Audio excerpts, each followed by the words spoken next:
Have you ever had a moment that completely changed you? A single event that flipped a switch inside, turning you from warm and trusting to cold and guarded? I have. And for me, that moment involved the two people I trusted most in the world. My girlfriend, Clara, and my own brother, David. Clara and I had been together for 3 years. She was my everything. The kind of person who could light up a room just by walking into it. We talked about marriage, about a future, about everything. She was practically part of the family. She and David, my older brother, were always close. I used to think it was sweet. He was like the big brother she never had. They'd joke. They'd tease each other at family dinners, and I never thought twice about it. Why would I? It was my brother. She was my love. The day it all shattered started out completely normal. It was a Saturday. I was supposed to be helping a friend move, but he canceled last minute. I had the whole day free, so I decided to surprise Clara. I bought her favorite coffee and some pastries and drove over to her apartment, picturing the look on her face when I walked in. I even had my key, the one she gave me on our first anniversary. I remember smiling to myself as I walked up the stairs, feeling like the luckiest guy in the world. I turned the key in the lock and pushed the door open quietly, wanting to make it a real surprise. "Honey, I'm home," I called out playfully. But the apartment was silent. Too silent. I walked into the living room, and that's when I saw it. A men's jacket thrown carelessly over the back of the couch. It wasn't mine. My heart started to pound. I recognized it instantly. It was David's, the one I'd just helped him pick out last month. 1,000 excuses ran through my mind. Maybe he just dropped it off. Maybe he was here to fix something for her. But then I heard a noise from the bedroom, a laugh, a low, familiar laugh. It was David's. My blood ran cold. I stood there, frozen in the middle of the living room, pastries and coffee still in my hand. Every instinct was screaming at me to turn around, to leave, to pretend I never saw anything. But I couldn't. I had to know. I walked toward the bedroom door, which was slightly ajar. My hand was shaken as I pushed it open, and there they were. The images burned into my memory, a permanent scar on my mind. My brother and my girlfriend. The shock was so intense, I couldn't even speak. I just stood there, staring. The coffee cup slipped from my hand, crashing to the floor and shattering, the sound echoing the shattering of my entire world. They both jumped, their faces a mixture of shock and guilt. Clara started stammering, trying to find words, but nothing came out. David just looked at me, his eyes wide with a panic I'd never seen before. But I didn't see panic.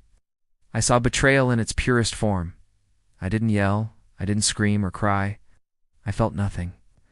It was like a void had opened up inside of me and swallowed every emotion.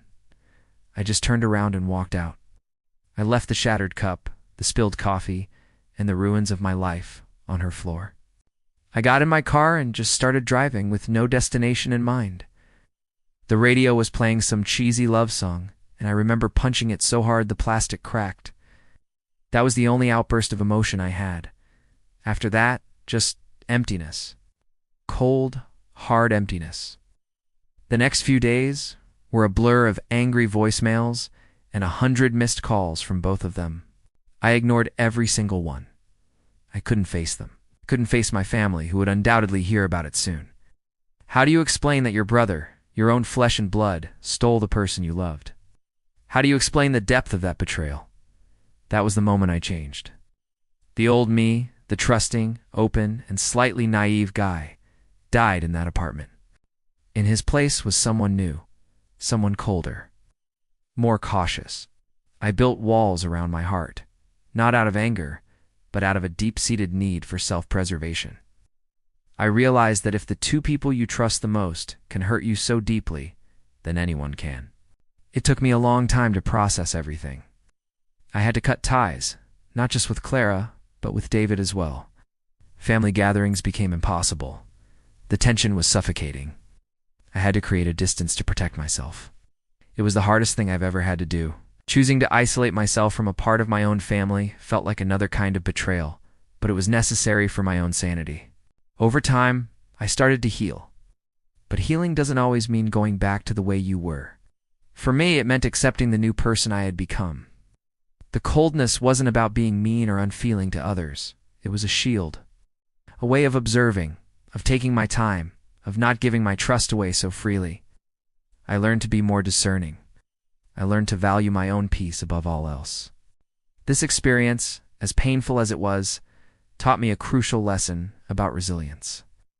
It taught me that you can survive the deepest betrayals. You can rebuild your world, even if it looks completely different from the one you had before.